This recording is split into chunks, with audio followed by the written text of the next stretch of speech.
विराज जाइए आप सभी लोग। बहुत बहुत आपका आभार। इतना सुंदर आपने आज भजनों पे नृत्य किया, क्या बात है। प्रभु आज आने वाले हैं और उससे पहले ही आप लोगों ने इतना सुंदर स्वागत उनका किया ना। अब भगवान आने के लिए एकदम आतुर हैं। मेरे हृदय में ये भाव बना रहे हैं कि कितनी जल्दी जन्मोत्सव करवा दो। ये आप लोगों का प्रेम है बंधु।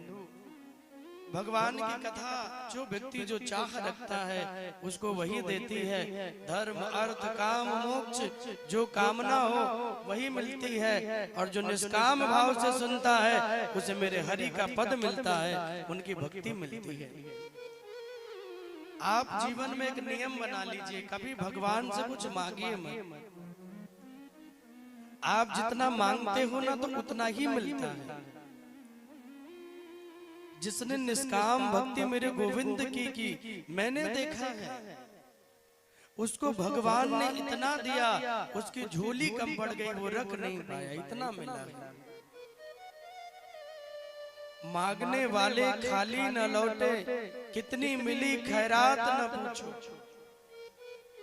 मांगने वाले खाली न लौटे, कितनी मिली खैरात न पूछो।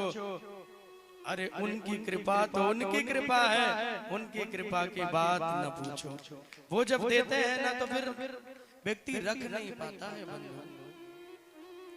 आप केवल दिल से प्रेम कर लीजिए। मैं वादा कर सकता हूँ, आपने जिस दिन हृदय से भगवान से प्रेम कर लिया, आपका कोई काम दुनिया में रुकने वाला नहीं है। आपकी गाड़ी को भगवान चलाते रहे। मैं ये नहीं कह रहा कि आप सोने चांदी के घरों में रहने लगेंगे या आप सोने चांदी के बिस्तरों पे सोने लगेंगे, लेकिन जितना भी होगा उतने में आपको आनंद आएगा।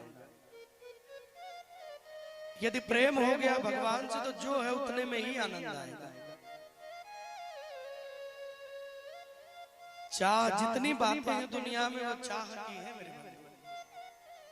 चाय और चाह दोनों में जब लग जाती है तो किसी की स्त्री में चाह लग गई, किसी का पुरुष में चाह लग गई, किसी का घर में लग गई, किसी का दौलत में लग गई, किसी का मकान दुकान में लग गई, किसी की चाह भगवान में लग गई। चाह तो चाह है, लेकिन वही चाह जब घर में लगी तो माया बनी, वही चाह स्त्री में लगी तो काम बना, और वही चाह मेरे गोविंद में लगी तो आपका सब काम बना।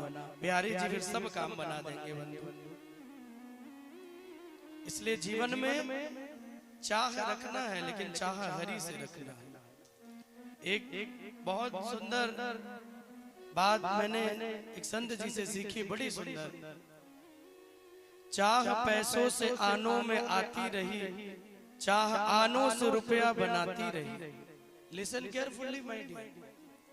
चाह पैसों से आनों में आती नहीं, चाह आनों से रुपया बनाती रही, चाह रुपया से डॉलर बनाती रही, चाह डॉलर में कोठी बनाती रही, चाह कोठी में मोटर को लाती रही, चाह मोटर से होटल में जाती रही, चाह होटल में बोतल खुलाती रही, चाह क्या क्या न करती कराती रही। चाह जी से लगी जी जरा हो गया, चाह हर से लगी जी हरा हो गया। चाय पीली जिन्होंने वो पीले हुए, चाह छोड़ी जिन्होंने वो रसीले हुए। अरे चाह दुनिया की हमें हमेशा चाहिए, और अगर बांके बिहारी हमें चाहे तो फिर हमें क्या चाहिए। यदि चाह दुनिया में लगाओगे तो जो मैंने ये सुनाया इतनी देर, पैसों से डॉलर बनेगा, फिर गाड़ी आएगी, फिर होटल, फिर बोतल। चाह भगवान से हो। जब मैं था तब हरि नहीं, अब हरि है मैं नाही, सब अंधियारा मिट गयो, जब दीपक देखो माही। मैं कौन? मैं माने हमारा अभिमान। हमारे आपके जीवन में जब तक मैं है, ये मैंने किया। शुक्ला जी हमारे बड़ी प्यारी बात कहते हैं, वो जब भी सब प्रभु करवा रहे हैं, मेरी बाह पकड़ के, हाथ पकड़ के करवा रहे हैं, क्योंकि जब ये भाव आ गया कि मैंने किया और मैं ही कर सकता हूं तो अभिमान आता है। और जैसे अभिमान आया वैसे भगवान की भक्ति दूर हो जाती है। अभिमान जीवन में जब जब आया, जिस भक्त के जीवन में आया उसके जीवन से भगवान उनकी भक्ति दूर हो गई। इसलिए बाबा कहते जब मैं था, मैं कौन? बोले हमारा अभिमान। आप अभिमान के बिना आप अकेले रहते हो, दो बन जाते हो, फिर आप अकेले नहीं रह सकते बंधु। आप अपने माता पिता, अपने दादा, अपने गुरु के चरण में झुक गए, आपका अभिमान चला जाएगा। आज हमने झुकना छोड़ दिया, हम विनम्र बनना भूल गए, इसलिए हम अभिमानी होते चले गए। हमने कभी अपने माँ बाप को प्रणाम नहीं किया, अपने दादा को प्रणाम नहीं किया, दादी को प्रणाम नहीं किया, गुरु को देख के साष्टांग प्रणाम नहीं किया, भगवान के मंदिर में उन माथा नहीं टेका ही लिया। जब तक झुकेंगे नहीं अभिमान जाएगा नहीं बंधु। विनम्र बनिए, विनम्रता जीवन में आपके अभिमान को दूर करती है। जिस दिन आप गुरु के माता पिता के चरण झुक के छू लेंगे, आपको अपने आप एहसास होगा जैसे कोई बोझ आपके ऊपर से उतर गया। खुद भोजन आप करोगे, आपको उतना आनंद नहीं आएगा जितना किसी भूखे को भोजन कराने में आएगा, किसी प्यासे को जल पिलाने में आएगा।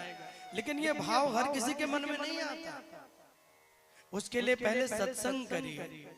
बिनु सत्संग विवेक न होय, राम कृपा बिनु सुलभ न सोय। आप कभी सत्संग में बैठे ही नहीं, भगवान की कथा में बैठे नहीं। और मैंने कहा था देखिए, कथा में एक दो दिन जानना समझना पड़ता है, कथा में 2 दिन आनंद कम आता है। पहला दिन और दूसरा दिन बड़ा कठिन होता है। आज जो पहले दिन आए होंगे शायद उनका मन कम लगे, लेकिन यही कंटिन्यू आप जब सुनेंगे 7 दिन तो आपके हृदय में प्रेम हो जाएगा भगवान के प्रति। और फिर एक एक दिन जैसे कथा बढ़ेगी वैसे आनंद बढ़ता जाएगा। शुरू में मन कम लगता है क्योंकि पाप जीवन में ज्यादा होते हैं, अब हमें भगवान की कथा सुनने नहीं देते। लेकिन एक दिन 2 दिन भगवान की कथा हो गई और पाप जीवन से चले गए, जीवन निष्पाप बन गया, तो हरि की कथा से ज्यादा आनंद फिर दुनिया में कहीं आता ही नहीं है। राधे राधे बोलना पड़ेगा, दोनों हाथ उठा के राधे राधे। हरि की कथा में जो आनंद है वो और कहां भैया। इसलिए वेद पुराण शास्त्रों से भी ज्यादा श्रेष्ठ श्रीमद् भागवत को कहा गया। श्रीमद् भागवतम दिव्यम सप्ताहम वाचनम कुरु, यस्या श्रवण मात्रेण हर्षचित्तम समाश्रयेत। आप जैसे ही भगवान की कथा को सुनने का संकल्प बनाते हो ना, वैसे भगवान आपके हृदय में बैठ जाते हैं। अभी ये हमारे भैया रिंकू मिश्रा जी कानपुर से कथा सुनने के लिए आए, इनके लिए एक बार तालियां हो जाए भैया के लिए। बहुत बहुत आपका, उतनी दूर से आप काम भी करते हैं, उस काम को छोड़ करके आज छुट्टी लेकर के कथा सुनने आए। और उसका प्रभाव देखिए, जब ये बस से आ रहे थे तो मैंने इनको कहा था कि आप औरैया बस स्टॉप पे उतर जाना, वहां से टेम्पो कर लेना। क्यों जी, हाँ या ना? वहां से टेम्पो कर लेना। लेकिन अब देखिए, भगवान की कथा सुनने के लिए आए, अब जिस बस में बैठे थे उसने कहा आप यहाँ मत उतरिए, मैं आपको वहीं उतारूंगा जहाँ साईं मंदिर है। और फिर आराम से बैठ के यहाँ आ गए। टिकट इनका वहां तक था, लेकिन वो लेकर इनको यहाँ तक आया। छोटा सा प्रमाण आप देखिए। तो जब आप एक कदम भगवान की ओर बढ़ाते हो ना, तो आपकी जितनी उलझने हैं उसको मेरे गोविंद सुलझाने लगते हैं। यदि वो उलझने ना सुलझाए तो फिर व्यक्ति कैसे उसमें फंसा रहे, तो कैसे कथा के प्रति प्रेम बनेगा। एक कदम भी जब भगवान की ओर बढ़ता है ना, तो भगवान स्वयं वहां खड़े हो जाते हैं।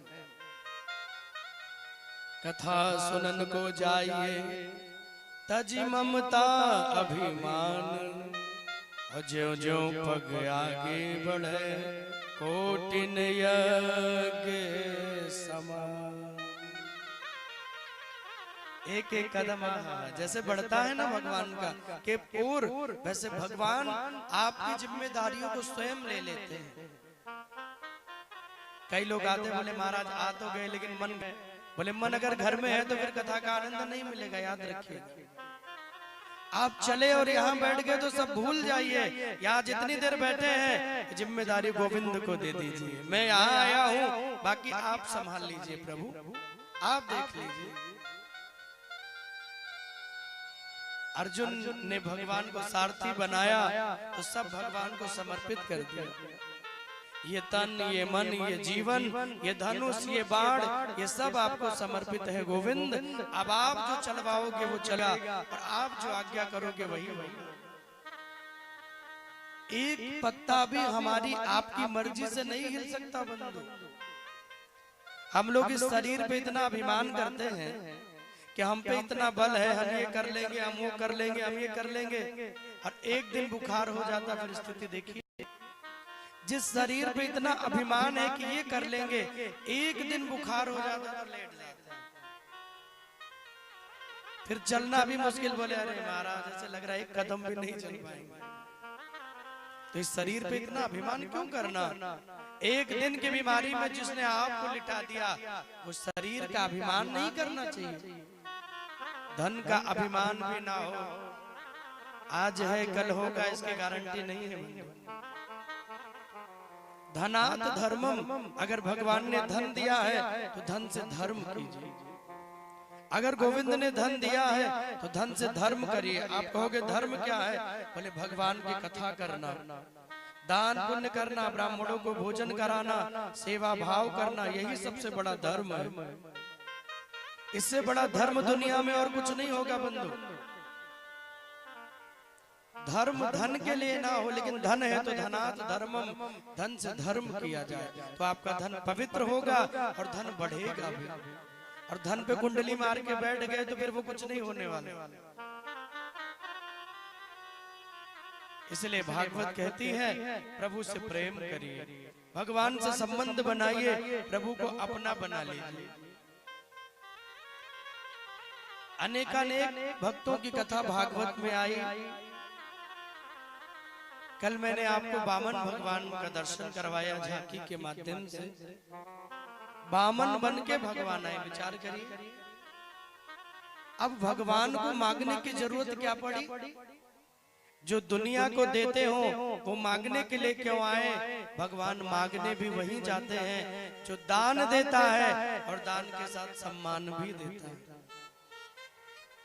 दान भी उसी द्वार पे लेना चाहिए, मांगना वही चाहिए। मांगो उसी से जो दे दे खुशी से, जो दे प्रेम से दान करे वही मांगना चाहिए। जो देने के बाद डांट भी दे, अपमान भी करे, तो देने का फल भी नहीं रहा और पाने का आनंद भी नहीं रहा। आज देवताओं का राज्य राजा बलि ने छीन लिया, राक्षसों ने स्वर्ग पे आक्रमण कर लिया, अपना अधिकार जमा लिया, देवता मारे मारे फिरने लगे। इंद्र का जो गद्दी है वो चलायमान है, वो स्थिर नहीं है। क्यों नहीं है? क्योंकि इंद्र कौन बनता है? बोले जो 100 अश्वमेघ यज्ञ कर ले वो इंद्र बन जाए। पृथु जी महाराज ने 99 यज्ञ किए और जब यज्ञ पूरा हो गया, ये इंद्र बन जाएंगे तो क्या होगा? 100वां यज्ञ क्या होगा? इसलिए आकर के रथ के घोड़े को चुरा लिया, और जब घोड़े को चुराया तो भगवान प्रकट हुए। इंद्र को डांट लगाई, घोड़ा लाके राजा पृथु को दिया। यज्ञ में कभी 100 अश्वमेघ यज्ञ जब पूर्ण किया तो भगवान नारायण दर्शन देने आए और कहा, पुत्र जो मांगना है तुम मांगो, तुम्हारी जो इच्छा है तुम मांगो, जो तुम मांगोगे हम तुम्हें वही देंगे जो तुम्हें चाहिए। बोलो तुम्हें क्या चाहिए, हम तुम्हें देंगे जो तुम चाहोगे। तुम कहो तो इंद्र बना दे, तुम कहो तो स्वर्ग का राज्य तुम्हें दे दे, तुम जो कहोगे हम तुम्हें वही देंगे। आप जो मांगोगे हम वो देंगे। पृथु जी ने कहा प्रभु यदि देना चाहते हैं तो मुझे 10,000 कानों की शक्ति दीजिए, मुझे 10,000 कानों की शक्ति दीजिए और मैं 10,000 कानों से आपकी कथा को सुनता रहूं, इतनी कृपा की। अब विचार करिए, न धन मांगा, न वैभव मांगा, न कुछ मांगा, बस कहा मुझे 2 कानों में। अब देखो ये नहीं कहा कि 10,000 कान दे दो, 10,000 कान नहीं मांगा, बोले 10,000 कानों के बराबर श्रवण की मुझे शक्ति दे दो, जिससे मैं 10,000 कानों के बराबर आपका नाम, आपकी कथा को सुनता रहूं, क्योंकि 2 कानों से आपकी कथा को सुनते हुए मेरा मन भरता नहीं है। 10,000 कानों की शक्ति मांगी और हम लोग 2 कान से भी सुनते सुनते, कई लोग कह देते सुन लिया, बहुत सुन लिया, आप कितना सुन लिया। पृथु जी कह रहे 10,000 कान दे दो महाराज, भर ही निरंतर हो न पूरे। सुनता रहूं, मेरे कर्ण कभी समाप्त ना हो, मेरे कानों की शक्ति कभी न समाप्त हो, मैं आपकी कथा का आनंद लेता रहूं, आपकी कथा को सुनता रहूं प्रभु, इतनी शक्ति प्रदान करो। तो इंद्र का इंद्रासन जो 100 अश्वमेध यज्ञ कर ले वो इंद्र बन जाता है। आज इंद्र भगवान नारायण से कहने लगे प्रभु आप ही कोई चमत्कार करो और हमारा राज्य हमें लौटाओ। तब भगवान वामन बन के आए और वामन बन के आए अदिति मैया के गर्भ से प्रकट हुए। स्वरूप केवल 52 अंगुल का है, इतने बड़े बड़े के आए, केवल 52 अंगुल का वेश बनाया और प्रकट हुए। मांगने का पात्र लिया, बृहस्पति जी ने जनेऊ पहनाया और उस पात्र को लेकर चल पड़े राजा बलि के द्वार पर।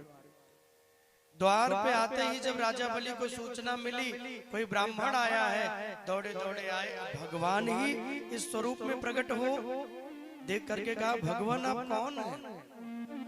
अरे आपको देखकर तो लगता है जैसे नारायण स्वयं उतर आए हो। हे ब्राह्मण देवता आप कौन हो?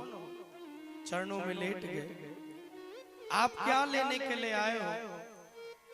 मैं प्रहलाद जी का नाती, विरोचन का पुत्र, आप जो मांगोगे हम आपको वही देंगे। मेरे द्वार पे जो आता है वो जो मांगता है मैं उसे वही देता हूँ। बोले क्या चाहिए? तो भगवान बोले मुझे केवल 3 पग भूमि का दान चाहिए। राजा बलि ने कहा प्रभु आप जितने छोटे हैं ना उतनी छोटी तो आपकी बुद्धि भी है। अरे कुछ और बड़ा मांग लीजिए, छोटे छोटे पैरों से कितना नापेंगे?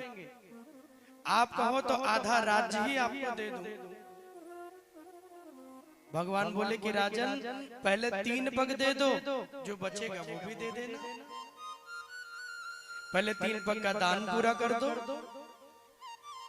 बोले ठीक है महाराज, अगर आप उतना ही चाहते हो हम आपको उतना ही देंगे। संकल्प होने लगा तो इनके गुरुजी आ गए और गुरुजी ने कहा कि नहीं नहीं पुत्र, ये जो आए हैं ब्राह्मण बन के ये कौन है? अरे ये नारायण है, तुम्हें छलने के लिए आए।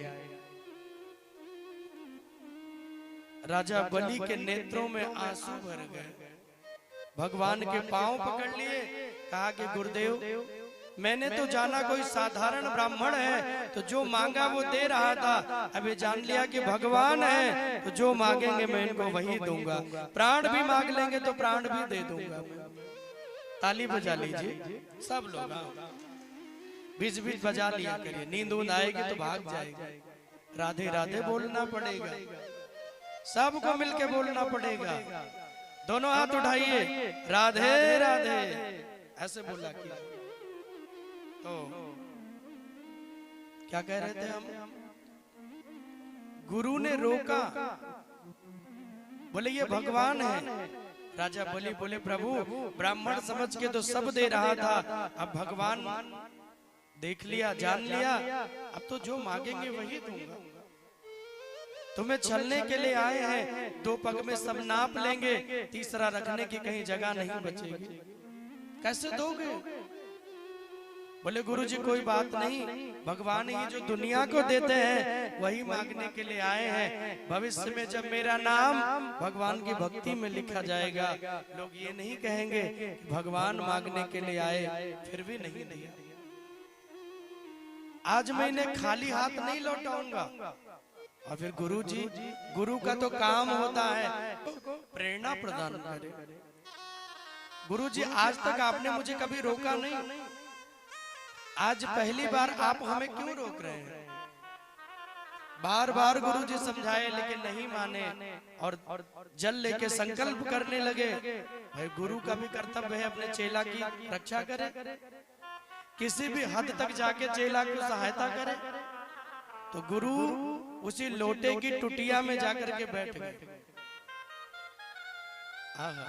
और उस लोटे की टुटिया में बैठे तो जल गिरे ना। अब जितना गिराना चाहे उतना परेशान। भगवान बोले एक्सक्यूज मी माय डियर, आप टेंशन ना लो, इसका उपाय मेरे पास है। एक कुश भगवान ने लिया और उसे भगवान बोले लगता कुछ फंस गया है, और शुक्राचार्य जी उसे आंख डाल के देख रहे थे, कुछ उसी में भगवान ने डाल दिया। और जैसे कुछ अंदर डाला, एक आंख गोविंदाय नमो नमः, बोलिए भक्त वत्सल भगवान की जय, बोलिए भागवत महापुराण की जय। अब एक आंख चली गई, बोले भगवान ऐसा दंड क्यों दिया? बोले अब दो नेत्रों से दुनिया को मत देखना। अब दो नेत्रों से दुनिया को मत देखना। भाई आंखें दो है, इसका मतलब ये नहीं कि एक आंख से दूसरा भाव देखो, दूसरे आंख से दूसरा भाव देखो, नहीं, समान देखना है। तुमने दो नेत्रों से दुनिया को अलग अलग भाव से देखा, इसलिए एक नेत्र हो गया। अब एक नेत्र से दुनिया को देखते रहना। जल गिरा, संकल्प पूरा हुआ, भगवान बढ़ने लगे और इतना विशाल भगवान का शरीर हो गया कि एक पग में भगवान ने पूरे धरती लोक को नाप लिया, दूसरे पग में भगवान ने पूरे ब्रह्मांड को नाप लिया। अब दो पैरों से तीनों लोक भगवान ने दो पग में नाप लिया। अब कहीं कुछ भी रखने की जगह नहीं बची। भगवान बोले राजन, तुमने 3 पग का संकल्प किया है, अब तीसरा पग कहां से दोगे? राजा बलि के नेत्र भरे हुए हैं। उनकी पत्नी आई और दोनों आकर के खड़े हो गए और कहा कि भगवान, आपने जिस दुनिया को नापा है उसमें मेरा कहीं कोई अस्तित्व नहीं है। आप तीसरा पग एक काम करिए, मेरे सर पे रख दीजिए और मेरे जीवन को नाप लीजिए। आहा, भक्ति हो तो ऐसी हो। दान का संकल्प किया तो अपने आप को न्यौछावर कर दिया। पुण्य के लिए जो संकल्प लीजिए उससे कभी भी पीछे नहीं हटना चाहिए। राजा मूरध्वज के यहाँ भगवान परीक्षा लेने गए, अर्जुन और कृष्ण दोनों गए। उन्होंने तो अपने बेटे के ऊपर आरा चला दिया, अपने बेटे को काट दिया और तत्क्षण भगवान प्रकट हो गए। बोले राजन, हम तुम्हारी परीक्षा के लिए आए थे। बेटे को भगवान ने पुनः जीवित कर दिया। राजन, तुम परीक्षा में उत्तीर्ण हो। लोग कहते हैं भक्ति मार्ग पे बड़ा कष्ट है महाराज, बहुत कष्ट मिलता है। सच है, क्योंकि भगवान हर किसी को भक्त नहीं बनाते। एक नौकरी पाने के लिए जीवन में कितना कष्ट उठाना पड़ता, जरा आप बताओ हमें। बचपन में क्या स्कूल जाने का मन करता है? बोले नर्सरी, केजी, यूकेजी, एलकेजी। हमारे जमाने में तो एक ही केजी था, आजकल 2-3 केजी हो गया। हमारे समय में एक ही केजी था, नर्सरी, केजी, फिर फर्स्ट में चले जाते थे। आजकल केजी में 3-4 बार घूमना पड़ता है। एजी ओजी से केजी हो गए। हाँ, यूकेजी, एलकेजी है ना, कई केजी में घूमना पड़ता है। उस समय तो हम, बाबा जी मेरे थे तो हम लोग 4-3 में पढ़े शायद, तो 4 और 5 पढ़ाया नहीं, सीधे 6 में कर दिया। बोले हमारा नाती बड़ा तेज है तो 6 में ही डाल दिया। बताओ, आज तो एक ही क्लास में कई बार पढ़ाते रहते हैं। लोगों को काटने पीटने का भैया बड़ा मन होता है, कोई नाम काट रहा है, कोई कुछ कर रहा है, इतना प्यारा प्यारा नाम होता है किसी का, लोग उसको भी काट कूट के आधा कर लेते हैं, है ना। पहले के समय में कोई दामाद जी घर में आते थे तो क्या होता था भाई, सालियां हो घर में तो क्या कहती थी, बोले कौन आया है, बोले जीजा जी आए। क्यों शुक्ला जी भाई, यही तो कहते थे जीजा जी आए हैं। अब एक जी किसी में लग गया तो उसका कितना मान सम्मान बढ़ जाता है ना। महाराज जी, शुक्ला जी, तिवारी जी, मिश्रा जी और जीजा जी में दो दो जी लगे हुए हैं। पार्ले में एक लगा तो अभी खत्म नहीं हो रहा, बचपन से चल रहा है हमारे। चाय में खाए जा रहे हैं, जी का बड़ा महत्व है भैया। यहाँ जी जा जी तो लोग कहते थे कौन आया, तो सालिया कहे अरे मम्मी जीजा जी आए हैं, जीजा जी। अब फिर धीरे धीरे और मॉडर्न होते गए। आज के समय में कोई कहे कौन आया, अब जीजा जी नहीं कहते, कहते जीजू आए हैं, जीजू। अब आगे चल कर और जी चला जाए, खाली जू रह जाए। फिर कहे कौन आया, बोले जू आए हैं, जू। जू तो लखनऊ में कितना बड़ा है आप जानते हैं, बड़े विचित्र प्राणी वहां मिलते हैं, अलग अलग कलर में, बड़े सुंदर सुंदर, है ना। लोग पहले माता जी कहते थे, आज से 100 साल पहले माँ कहते थे, माता जी कहते थे। फिर क्या कहने लगे, अब कहने लगे मम्मी, और ज्यादा मॉडर्न हुए तो मोम बना ली, मम्मी को मोम कर दिया। पिताजी थे तो वो हो गए पापा, पापा से हो गए डैड। बताओ, जो भाव माँ पिताजी कहने में है वो पापा मम्मी कहने में कहाँ है। आप भी कोशिश करिए अपनी सनातन संस्कृति को जीवन में धारण करने की। अंग्रेज चले गए और हमें अपनी अंग्रेजी दे गए, बताओ। और वो अंग्रेजों ने आज हमारी सभ्यता को अपने जीवन में उतार लिया है। आप कभी वृंदावन आके देखिएगा, राम राम राम, इस्कॉन मंदिर में अंग्रेज उनकी पत्नियां साड़ी पहन के, चोटी बना के, आप तो देखें, श्रृंगार करके, बिंदी, और इतना बढ़िया, इतनी सुंदर लगती हैं। और हमारे यहाँ के देवियां जितना कम कपड़ा पहन के घूमे उतना अपने आप को मॉडर्न मान लेती है। उन लोगों का काम था, अंग्रेज पहले आते तो कम पहनते थे, उनके यहाँ गर्मी ज्यादा होती थी तो वो कम पहनने लगे, उससे हम लोगों ने ले लिया। हमारे घर में लोग, हम लोग समाज में सब कम कपड़े पहन के घूम रहे हैं, हम उसको फैशन मानते हैं। न माता जी रोकने वाले हैं, न पिताजी रोकने वाले हैं।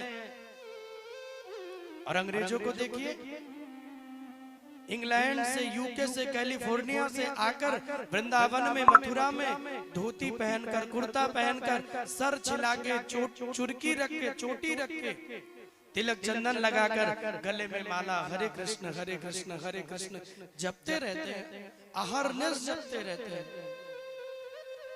आप आइए एक बार देखिए, इतना सुंदर सुंदर वस्त्र धारण करते हैं, इतना प्यारा श्रृंगार करते हैं। इस्कॉन मंदिर में भजन हो, नाचते रहते, झूमते रहते हैं। उन्हें दुनिया से मतलब ही नहीं है, उन्हें तो ठाकुर से ऐसा प्रेम हो गया भैया, अब उन्हें दुनिया की परवाह नहीं, ऐसा प्रेम भगवान से हो गया।